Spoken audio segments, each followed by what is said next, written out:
Welcome to the I parry everything episode number 1।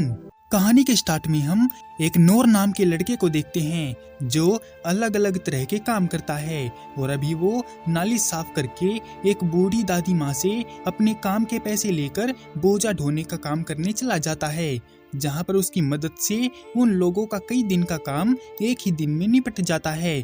पर अचानक से नोर को पास वाली गुफा में कुछ हलचल दिखाई देती है और जब उसने वहां जाकर देखा तो वो एक बड़ा सा भैंसे जैसा बीस्ट था जो एक राजकुमारी को बंदी बनाए हुए था। नोर को अलग अलग काम क्यों करना पड़ता है, उसकी क्या मजबूरी है, ये जानने के लिए हमें उसकी बीती जिंदगी पर एक नजर डालनी पड़ेगी। नॉर्थ वेस्टर्न में 15 साल पहले एक जंगल में बनी झोपड़ी में नोर अपनी बीमार माँ के साथ रहा करता था और उनका पूरा ख्याल रखता था। हालांकि उसके पापा पहले से ही उन्हें छोड़कर जा चुके हैं। फिर नोर बकरियां चराने जंगल में जाने की बात कहता है और अपनी माँ को बेफिक्र करता है कि वो उस माउंट के दूसरी ओर नहीं जाएगा जहाँ जाने से उन्होंने मना किया है और रात के टाइम वो खाने के लिए कुछ लेता भी आएगा। ये सुनकर उसकी माँ ने कहा कि नोर अब सयाना हो गया है, इसीलिए टाइम आने पर वो अपनी जिंदगी के फैसले खुद कर सकता है। उसी रात को जब नोर अपनी माँ को खाना देने जाता है तो देखता है कि उसकी माँ उसे छोड़कर जा चुकी है, जिससे वो काफी दुखी होता है और उन्हें भी अपने घर के पास उसी जगह पर दफना देता है जहाँ पर उसके पापा को दफनाया गया था। मगर फिर भी नोर हार नहीं मानता और एक नॉर्मल जिंदगी जीने की कोशिश करता है। वो किसी के ऊपर डिपेंड नहीं था और अपने सारे काम खुद किया करता था।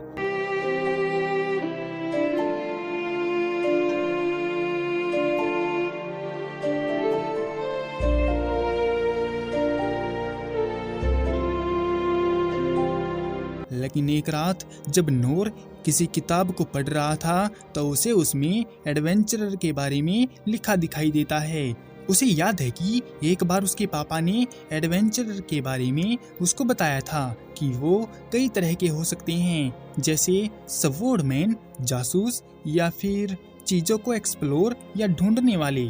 उनकी बातों को याद करके नोर फैसला करता है कि वो एडवेंचरर ही बनेगा और लोगों की मदद करेगा। इसलिए वो अपने माँ बाप की कब्र के पास बैठकर उनका आशीर्वाद लेता है और जंगल के बाहर निकल आता है, जहाँ पर उसे सामने ही एक शहर दिखाई देता है। नोर शहर के गेट पर पहरेदारों से रॉयल कैपिटल के एडवेंचरर गिल्ड का रास्ता पूछकर वहां पर पहुंच जाता है, लेकिन मास्टर उसे बच्चा समझकर उसे घर जाने को बोलता है।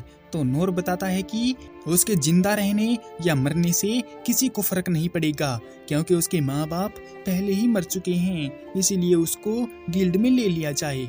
मास्टर उसकी दुख भरी कहानी सुनकर उसे गिल्ड में लेने को तैयार हो जाता है, मगर उससे पहले नोर को ट्रेनिंग स्कूल जाकर अपनी मर्जी से कोई स्किल्स सीखनी पड़ेगी क्योंकि उसी के बाद वो एडवेंचरर बन पाएगा। मास्टर की बात मानकर नोर स्वॉर्डमैन बनने का फैसला करता है, लेकिन महीनों तक प्रैक्टिस करने के बाद भी वो उसे नहीं सीख पाया, सिर्फ अटैक पैरी के अलावा। तो वहाँ का ट्रेनर नोर को दूसरे स्कूल चले जाने को कहता है क्योंकि यहाँ पर गधे की तरह मेहनत करने से उसका टाइम ही बर्बाद होने वाला है।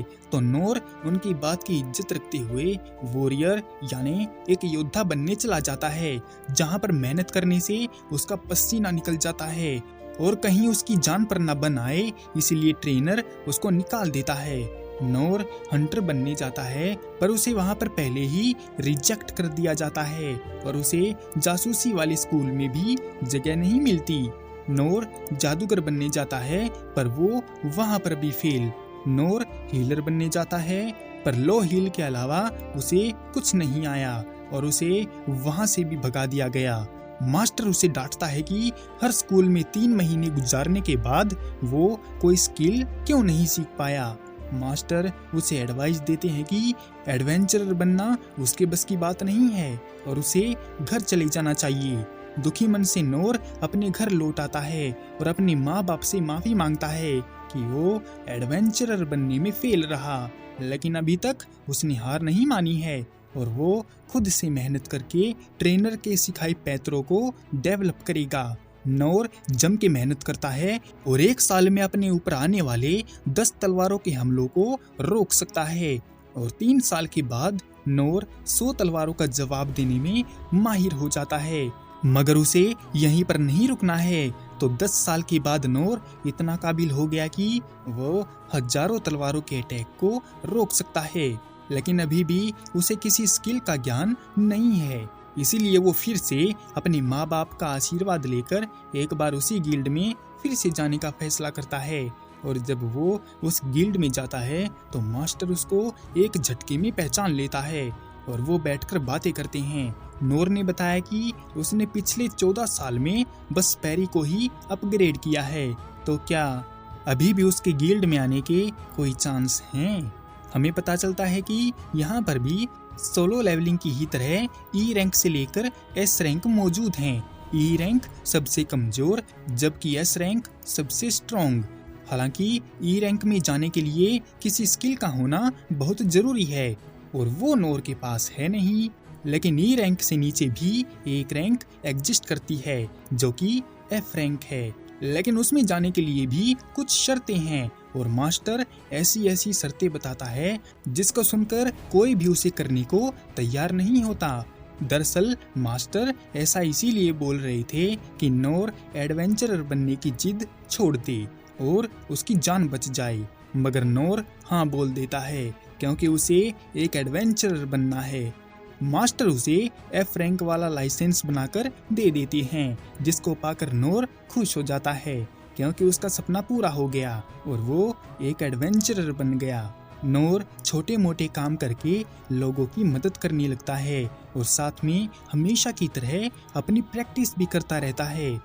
प्रेजेंट में नोर नाली साफ करके दादी माँ से अलविदा लेता है और बोझा ढोने चला जाता है, पर तभी उसे गुफा में गड़बड़ दिखाई देती है और जब उसने जाकर देखा तो एक बड़ा सा भैंसा टाइप बीस्ट एक राजकुमारी को बंदी बनाए हुए था। उसकी रक्षा के लिए सिपाही मौजूद थे, लेकिन वो एक एक करके उनको मार डालता है और जब वो राजकुमारी की ओर बढ़ता है तो नोर सिपाही की तलवार उठाकर एक पत्थर को उसकी आंख में दे मारता है और उसका ध्यान अपनी ओर करता है। भैंसा उसके पीछे पड़ जाता है तो नोर स्वॉर्ड से पैरी यूज करके उसे साइड में गिरा देता है, लेकिन इससे भैंसे को फर्क नहीं पड़ता और वो नोर पर अपनी गंडास की मदद से अटैक करने लगता है और नोर किसी फाइटिंग एबिलिटी के ना होते हुए भी उसका सामना करता है। उसे मालूम है कि एक चूक उसकी जान ले सकती है। भैंसा नोर को छोड़कर राजकुमारी को मारने भागता है तो नोर जल्दी से उसे बचाने के लिए उसके सामने आ जाता है और भैंसे का अटैक तलवार पर हो जाता है। हमले के इफेक्ट से स्वॉर्ड कमजोर पड़ जाती है और टूट जाती है, लेकिन फिर भी नोर हटेगा नहीं और लड़की की रक्षा करेगा क्योंकि एक असली एडवेंचरर दूसरों को बचाने के लिए अपनी जान पर खेल जाता है।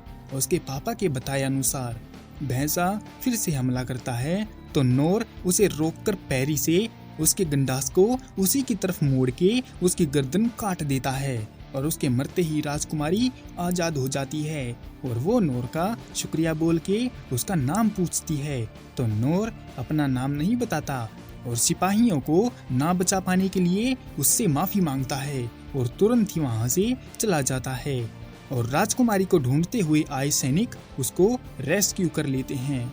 नोर को लगता है कि भैंसे ने आज तो उसका काम तमाम ही कर दिया था, लेकिन वो हार नहीं मानेगा और ज्यादा स्ट्रॉन्ग होने के लिए लगातार अपनी प्रैक्टिस जारी रखेगा। इसी के साथ the end of I parry everything episode number 1। मिलते हैं किसी और वीडियो में, तब तक के लिए सायोनारा।